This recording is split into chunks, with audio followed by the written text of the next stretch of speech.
Go. Yes. Welcome to the Center for Spiritual Living, Leesburg. My name's Layla. We're so glad that you joined us here today. Our theme for this year is Living Everyday Wonder, and this month our focus is finances. The title of our talk today is Money, So They Say, given by our wonderful spiritual director, Charlene Banks. Please feel free to add to the chat or in the comments any prayer requests or celebrations that you would like to have included later in the service when we go into our spiritual mind treatment, which is a form of affirmative prayer. We invite you to get comfortable and relax into this moment as we will begin our service.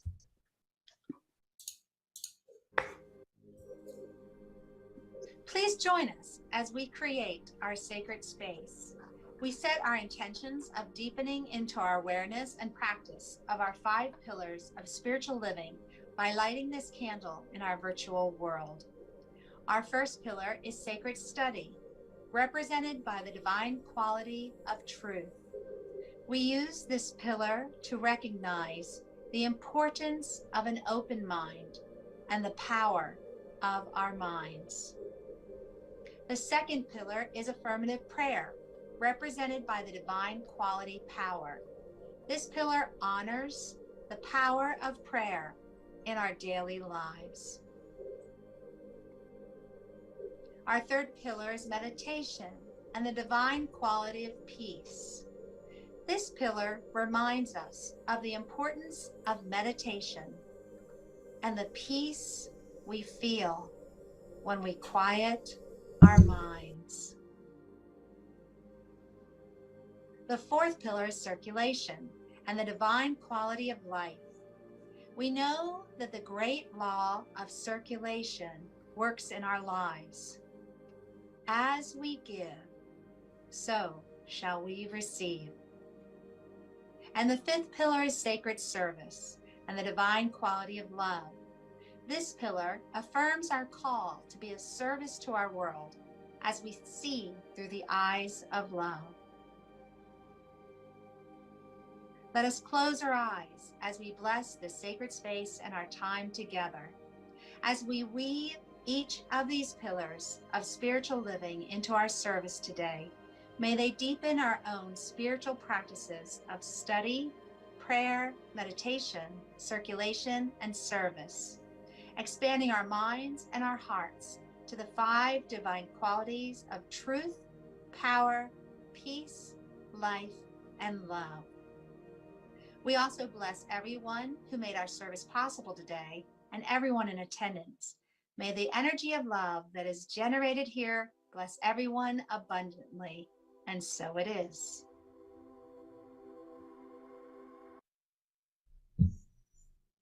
And so it is indeed. Welcome and good morning. Thank you, Layla, for opening our sacred space. And now it is time to just take a moment and we're going to meditate as a community. So as you know, I'm Charlene Banks, your spiritual director, and one of my favorite parts of our service is to be able to sit together in the silence. So let's go within. Let's turn on these meditative bowls. Just letting our minds be free. Closing our eyes if that's comfortable.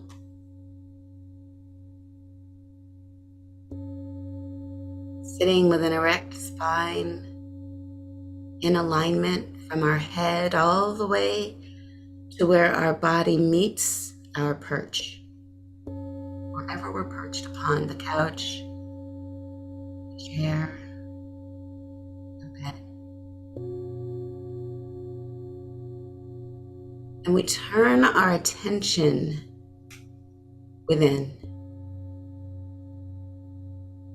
The first thing we do is we notice our breath.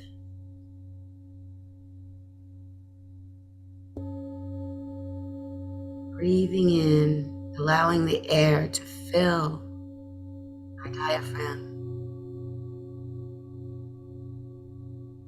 And if you like, you may hold it there by counting to 3 before releasing it softly through your lips.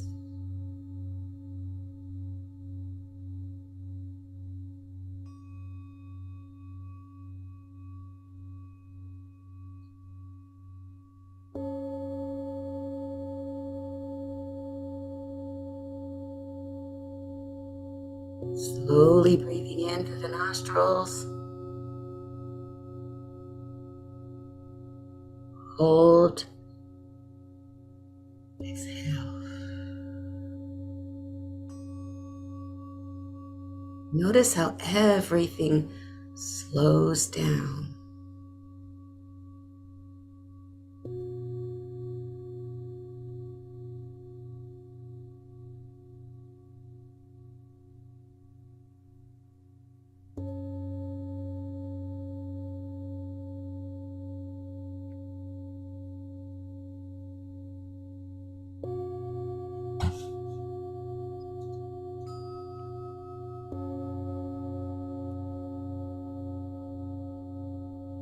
Notice how our mind is relaxed.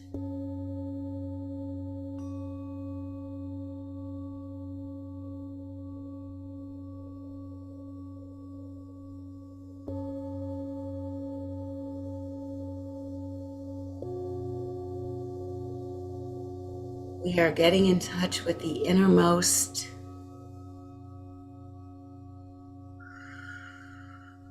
presence of the divine.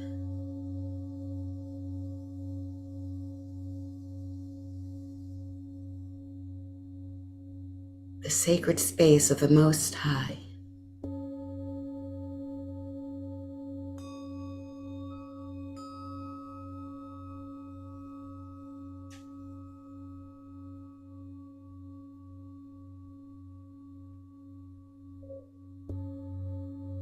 There's a presence here, bigger than our personal ego, higher than our personal self.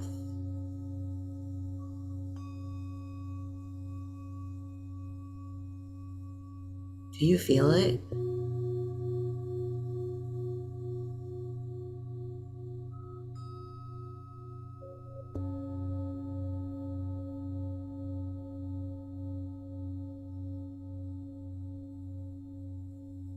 It's in the silence. We connect to this divine presence. Continuing to breathe in slowly, holding our breath for a beat, exhaling.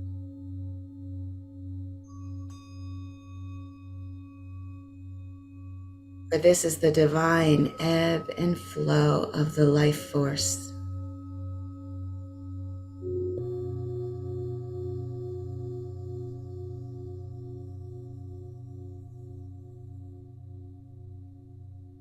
Two sides of the same coin, breathing in, holding for awareness, and exhaling.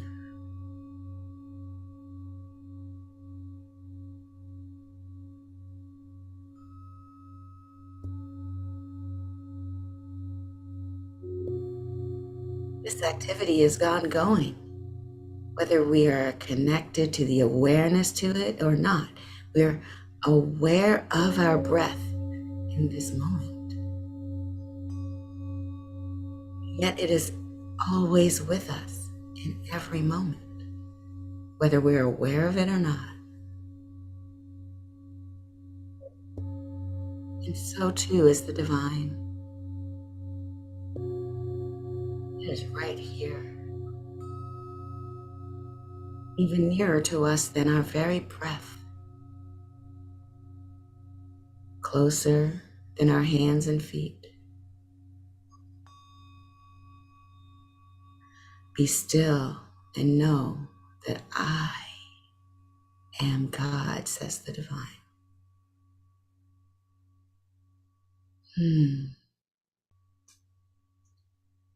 And even when we're not still, the divine is always living, breathing, and moving as us, in us, through us, for us.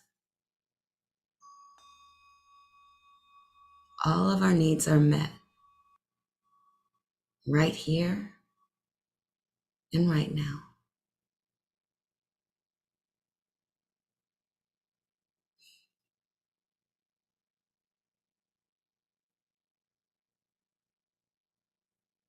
It is so good to know the truth about our lives.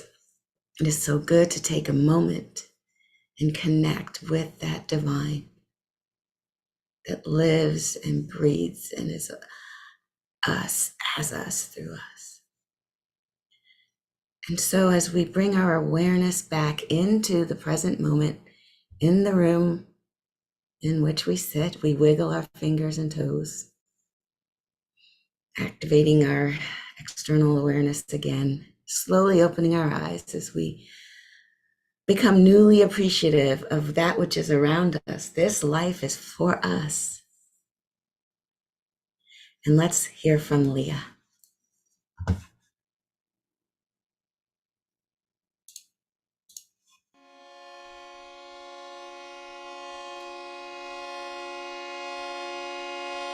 When I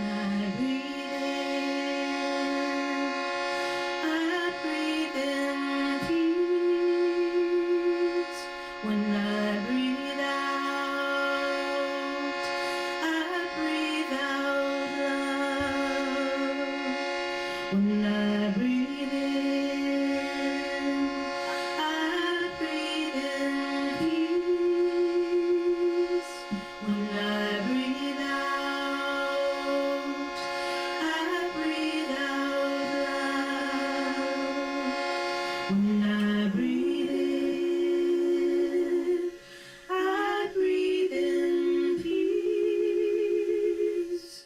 When I breathe out, I breathe out love. When I breathe in, I breathe in peace. When I breathe out, I breathe out love. When I breathe in, I breathe in peace. When I breathe out, I breathe out love. When I breathe in, I breathe in peace. When I breathe out, I breathe out love. When I breathe in, I breathe in peace. When I breathe out, I breathe out love. Whew, I could listen to that all day. Leah, thank you, thank you. So good morning and welcome to week number 4 of our month of October. Is it just me or is this year just flying by? Anybody? So we've been talking all month about finances. I know, really happy talk for a church, right? We started this whole talk saying that, oh my goodness, there are 5 weeks in October. There are 5 steps in our affirmative prayer called spiritual mind treatment, where first we acknowledge that there's only God. Second, we acknowledge that we're one with that presence. And thirdly, we say, all right, if I'm one with God, then all the power and presence of God is right here where I am, and I get to speak into existence everything it is that I want and need. And last week I started with this, but it's such a big topic. This third step of speaking into existence, all it is that I want, all it is that I need, it's tricky because there are people that taught us things about money. And yeah, I hate to tell you, but here's the truth. There's what you think and there's what you really believe. And when those two are not lined up, guess which one wins? Waiting for it, waiting for it. Yeah, what you really believe wins. Let's give an example. So you come to your first foundational class and you find out about, what I think about, I bring about. change my thinking, change my life. Great news. I'm going to get busy and I'm going to do this. And so I'm going to start thinking thoughts that are great. And the thoughts are, let's say, for example, for me, you know, I spent most of my 20s and 30s worried about, was I fat? So let's use that as an example.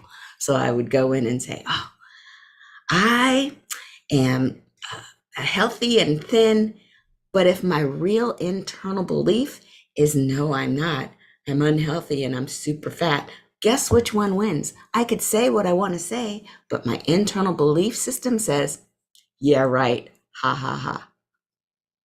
So what I want to watch out for and what I want to talk about this day is the title of the talk is Money, So They Say.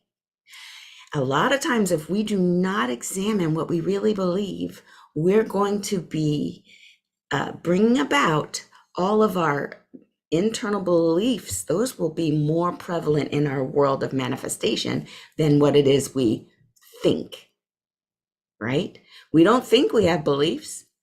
I don't think I think that. Well, let's write down our behavior. Let's write down the things we spend our time on every day, the things we spend our money on all the time. You want to find out what you really think?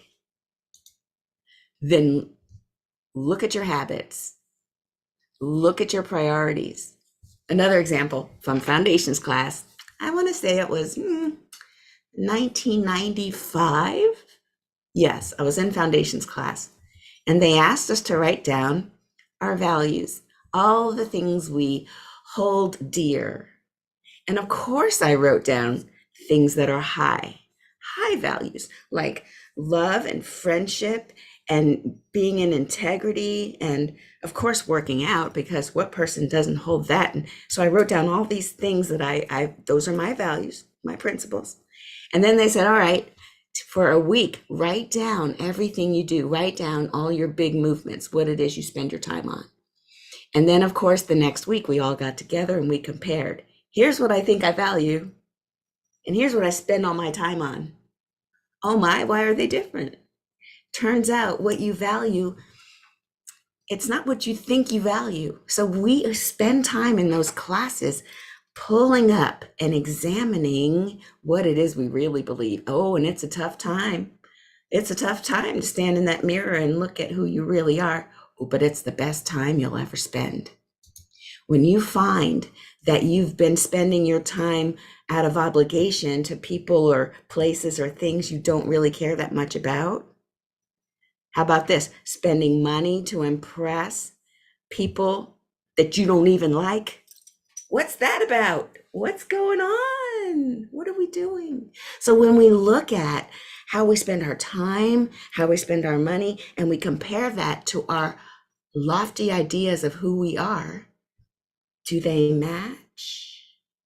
And that's where we get to look at. So today we're going to talk about the myths of money that we might have been given by our culture. God bless our culture, because that's how we learned to be an acceptable member of society. But what else have we learned? Our first one, myth number one, the great spiritual teachers were poor. So it is very pious to be poor. It's a good thing to not have. If you're an artist, oh, you guys get it, especially deep. You guys get this. Well, good artists are starving artists. Excuse you? Who says that? Who says? Those are myths. And if you are a Bible person, you may not be of the Bible, but that's fine. I've got other traditions to also explain about. Jesus, they'll say Jesus was poor. He was born in a manger. Okay, guys, he was born in a manger because the inn was full. Nobody goes to the inn without money. Nobody goes to get a room at the Radisson or whatever nice hotel, Westin, I don't know any hotel names. You get the idea. You don't go in there with no money and ask to be put up. No, you go in there because you have money. And then they told Jesus's parents, sorry, there's no room at the inn. And they were like, oh, snap, but she's going to have this baby like now. So they figured it out and they went into the manger and that's where they had the baby. But that doesn't mean Jesus was poor or his parents were poor. No. And another story in the Bible talked about Jesus's bookkeeper. If you don't have money, why you need a bookkeeper? I'm just asking questions. So there are many other, there's one more example. Jesus's robe. They explained it as a seamless robe.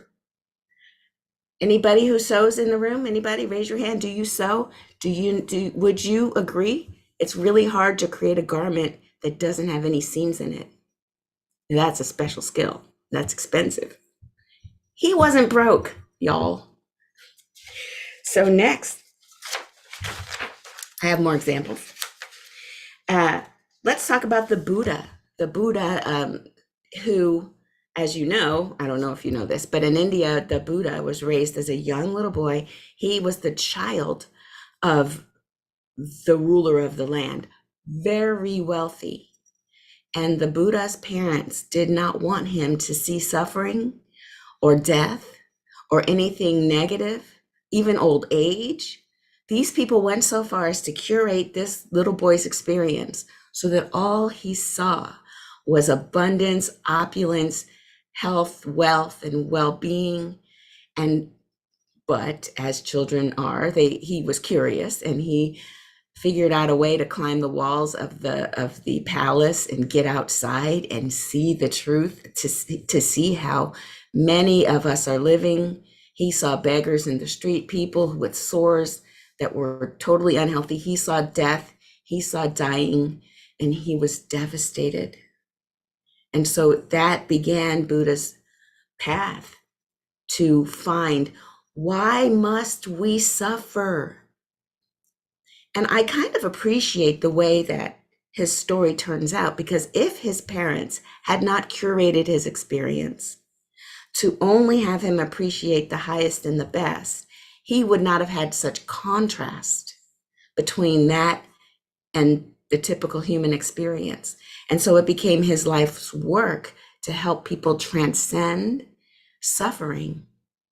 And there's a nice, beautiful story about how he sat under the Bodhi tree and he meditated, and there's a way in, there's a way to go within to find all that we need. And that is what we call enlightenment. But it is a path, it is a journey. And so that is an example of the wealth. There are other great teachers. There's Lao Tzu and Chuang-Tzu. Those are of the Chinese tradition, and they were great government officials who also led the way, led huge movements of people to find within themselves their divinity and to move toward that. You look at the Old Testament in the Bible, and Abraham and Moses, these were very rich, very well cared for in terms of material wealth. So myth number one, busted. No, it's not more holy to be broke. But people say, oh, but what about that Bible verse? It is easier for a man to enter. So I can't remember about the needle. Darn it. Elaine, I know you know what it is. Type it in the chat.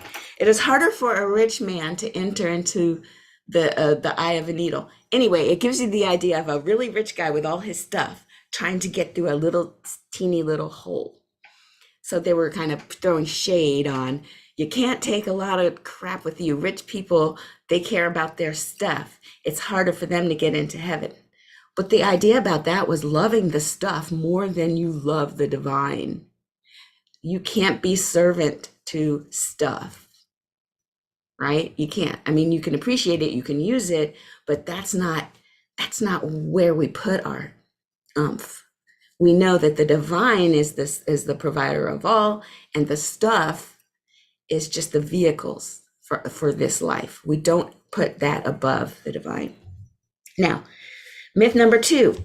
Oh, well, there's such a thing as debt and you can lose. So hoard your money, be afraid of debt. And if you lose stuff, oh, it's terrible. Those are myths, and let me explain. First of all, if we have only infinite oneness, there can be no debt or loss. Now, debt, when you go into debt, you can go in it from two different angles. You can go into debt like buying a house. It's kind of impossible to buy a house without a mortgage these days. So some might look at that as, oh, I don't want to go into debt. I don't like debt. Debt's not good. Or you can say, listen, I know that I'm divinely provided for.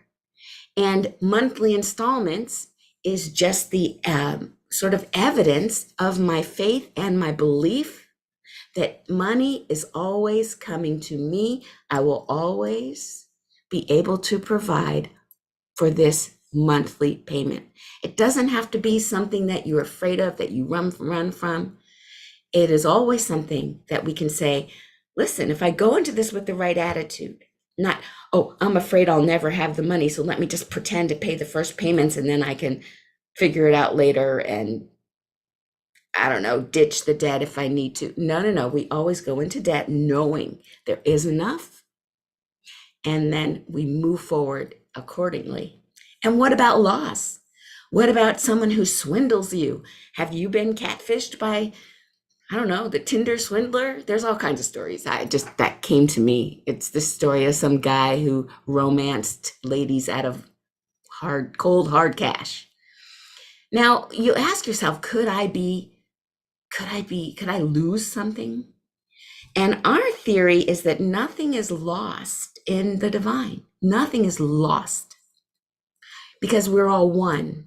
And if something left from you in a way that may not be so savory, what we do is we hold the highest and the best intention, and then knowing that that will be replaced, because nothing's lost in God. And sometimes if I lose money or some money drops on the ground and I didn't realize it dropped, maybe even someone went and took it out of somewhere, I might say to myself, oh, guess they really needed that. Guess they needed that more than I did. God bless them. I mean, as long as I don't know who did it. If I know who did it, I might take a different tact. But you get my point, right? So we're thinking about this in terms of universal truths, that we don't have to hoard out of fear. We don't have to protect things out of, oh, somebody might steal it, because that is that energy that we give more to the thing than we do to the divine. Now, I'm not saying don't lock your car, don't lock your doors. Because even Mohammed said, trust in God, but tie your camel. Like, don't be an idiot, right? But we don't overly clench tight to the thing that we're fearful of losing. And when we want to pay more attention to what we do want, more attention to what we do desire, let me take you to myth number 3. It's bad to desire wealth. It's bad to desire, oh, should I say it? An intimate partner. Oh, no, can't. No, because somehow we think that it's more pious, it's more holy to be broke and celibate. I don't know about you, but I didn't sign up for either of those. So when we have desire, we don't have to push that down and say, but what does God want for me? Did you hear it? I'll say it again. When we have desires, we don't have to push those down and then ask, but what's God's plan? Fool, as my mama would say, that is God's plan. If you have a desire, that's God saying through you, yes, do that.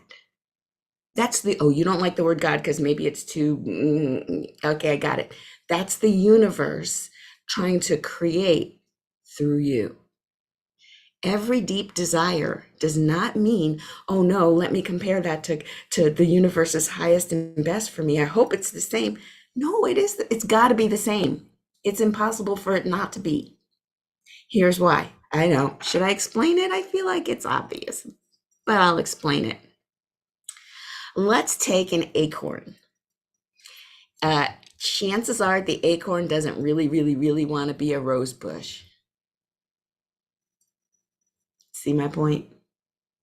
The acorn definitely really, really has an urge, a desire to become an oak tree, because that's how the acorn works. Now, we're not going to say it, each acorn has its own internal desire to be a certain type, leaning a certain way, doing the branches a certain kind of flair. But in general, it is built into the seed. So are we. We are this beautiful thing that the divine birthed and placed in us certain urges and desires that aren't like anybody else's, not the same exact desires. And when we go deep and we find out what we really, really want, I'm not talking about those little tiny things. Last month, I spoke to you about don't just have a desire or have a goal that's reachable, obviously small, within reach. No, I need for you to shoot for the moon. Go big, because the universe has put that in you, and only you in that way to go get it done. And the universe is not tiny. Did we talk about those numbers? Did you see how huge, how vast, how different, how multiplicitous everything is? It's crazy. So how, my dear friends, would we ever want to push down what is trying to be birthed through us? Oh, because the people might shame us? Oh, sure. We might not fit in? Good. I know I'm feeling kind of punchy today. So you don't fit in? Good. Because those people probably have some unwritten agreement that they're all going to stay mediocre. So everybody else feels good. And if you don't fit in with them, fine. Because guess what? As you grow, you will find a new tribe that fits with you perfectly. They'll say, oh, hey, come on in here. Get in here with your big and bad self. Look at you. And you're going to feel good about that. And you're going to say, I can want that. It's all right to want that. Because what I really want is even further. And our group, what we do here is we say, all right, well, if you want it, you can have it. Write it down. Write it down. Get together at the end of the year and we're going to do our vision boards. We're going to be designing the whole, like, here's what I see for myself in 2023. And darn it, if the end of that year, you would not have reached every single one of those. And it's a thing where you bring about what you think about. And when you think about it, now, of course, we talked earlier, it's not just thoughts, little la thoughts placed on top of some huge disagreeing belief system. We are going to go in there and pluck out those so-called weeds. And we're going to plant our seeds of desire into that soil that we tend. We create that soil. And we create an environment for that seed to be nourished and to grow into the beingness of its own kind. We do not expect rose bushes out of acorn seeds. We don't, or acorns. Acorn is a seed. You get my point. We intentionally sit down, and if you can do it, my challenge for you this week, if you can do it, if you can give yourselves 15 minutes, maybe 30 in the morning, and you're writing down your biggest desires for the day, for the week, for the month, I'd just probably limit it to maybe 6 months out. Don't go crazy. And then revisit that at night. Keep looking at it the next morning, revisit it that evening. Watch how your world shapes up. Because with intention, we build the world that we desire. With intention. In other words, it don't just happen. We need to use our intellect, use our spiritually guided ideas. We plant those into the soil of the law, because the law just does like soil does. It just kind of creates, and it becomes our life. So if we really want to be this powerful being, knowing that money is simply a vehicle and there is no power that's holding back from us other than our own thoughts and belief system. So with these myths busted, it's not divine to be poor, it's not holy to be broke. It's okay to have, and there's no such thing as going into debt is terrible, and oh, what if you lose? Because there is no debt and there is no loss when it comes to the big picture, and that we can have our desire. And if we feel a sense of guilt about it, or a sense of shame, or think we're not going to fit in, we get to rewrite that script and find our tribe. So I challenge you this week to go ahead and become aware of your thoughts this week, even as money is coming in and going out. Be aware of what you think about it and what you believe about it, and start to write down your highest intentions for yourself.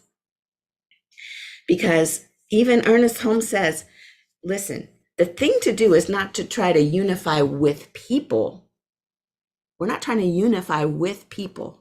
We're trying to unify with the principles of life. That is behind all people, and it's behind all things.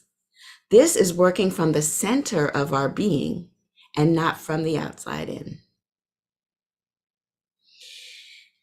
And listen, if you do still have in your mind some sort of money, Eric Butterworth, who wrote Spiritual Economics, calls it a money enigma.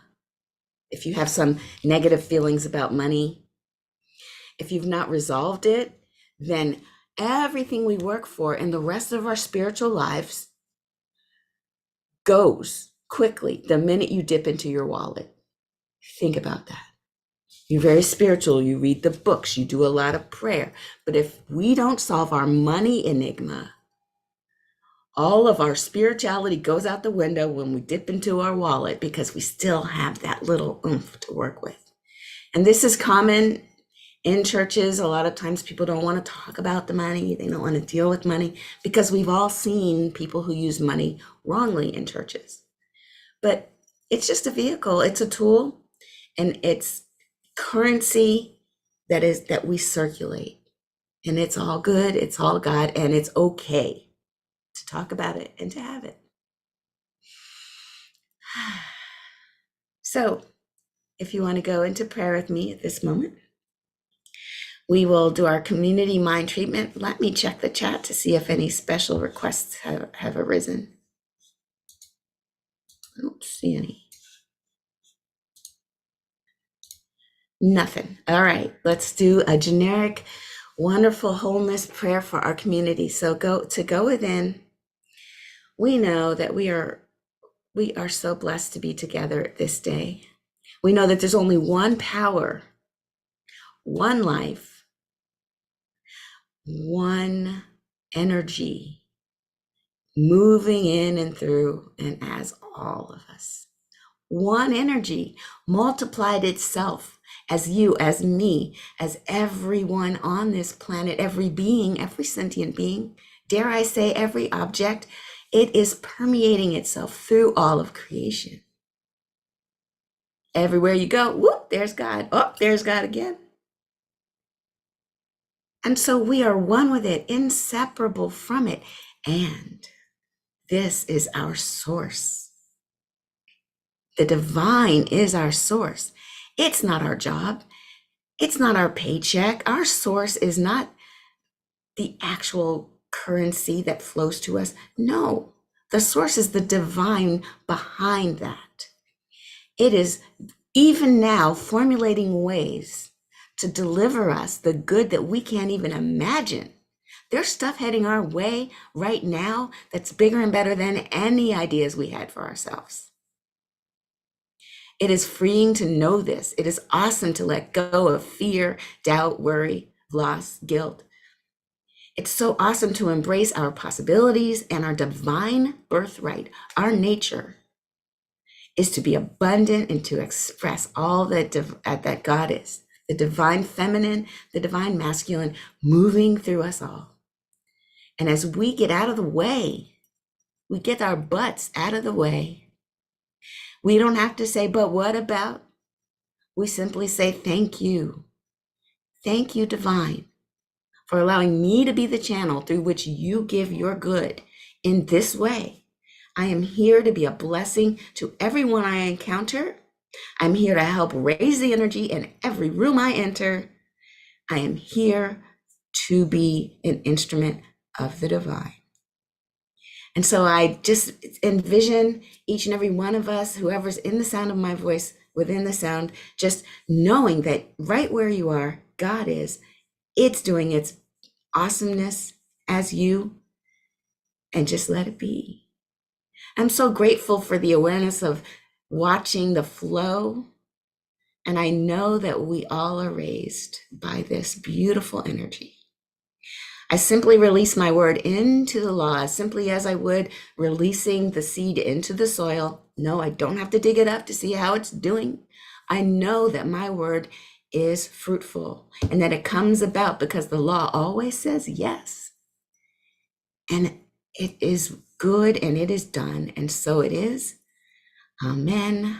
Ashe. And let's hear from Leah.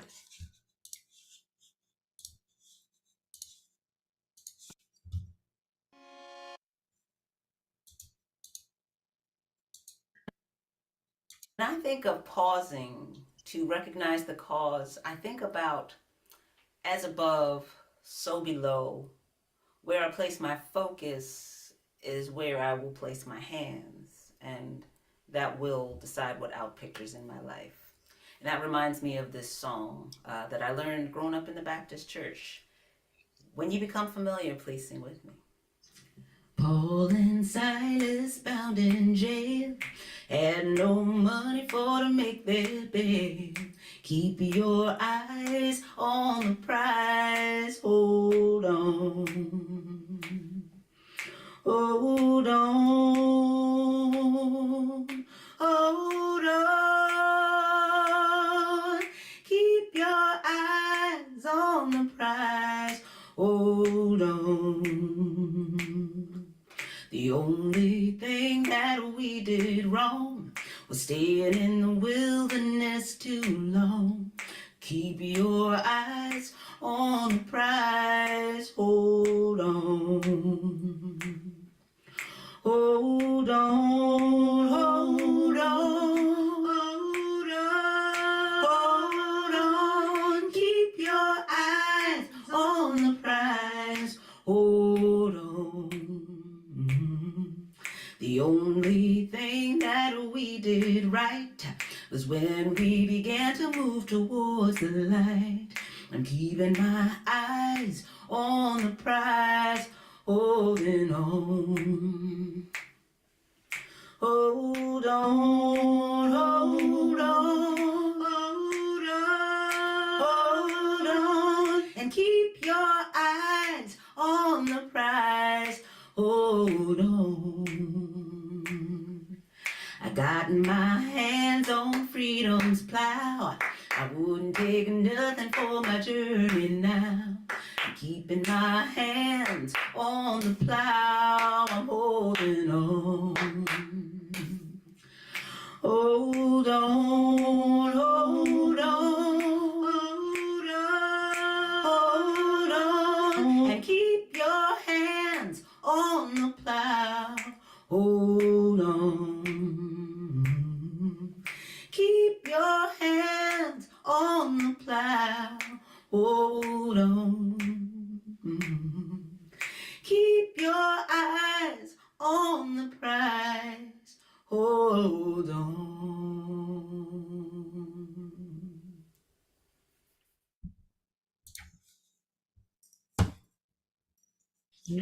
Wow, what a beautiful service we've had today. Thank you so much, Charlene, and the music by Leah. Now is the time to bless the donations that are shared here today. At CSL Leesburg, we believe in the law of circulation, so we are a tithing community. The donations shared with our center bless everyone, those who give and those who receive.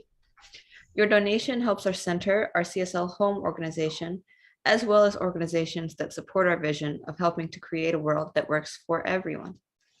Please go ahead and look at our screen. There are many ways to give. It's easy to find a way that works best for you. You may also go to our website, cslleesburg.org, and click the donate button. We thank you so much for your support. No matter how you are giving, take that gift, physically or mentally, place it over your heart, and join us in our affirmation of oneness. The presence of spirit within me blesses everyone I meet, tends to heal everything I touch, brings gladness into the lives of everyone I contact. Therefore, I am a blessing to myself, to humankind, and to the day in which I live. Now we have a few announcements. So as you know, we have Dream Study on Tuesday mornings with Charlene Banks and community. We go over some of our dreams that we may have had through the week and kind of analyze any meanings for each other and ourselves that may support us along our spiritual and personal journeys. All right, so as we end this sacred time together, let us once again place our hands over our hearts. If you'd like to, you can unmute and join me as we say, I am love. I am love. You can point at somebody on the screen or someone in your room and say, you are love. You are love. Put your hands up in the air for some love sprinkles and say, it's all love. It's all love. If you can stay for a few more minutes, please feel free to join us as we share our pearls, little pieces from service that spoke to our hearts and minds. If you're a visitor, please stay and introduce yourself. We'd love the opportunity to officially greet you. If you have to leave us, we know that you'll have a day filled with love, joy, and blessings. Thank you so much for joining us today. Have a great week.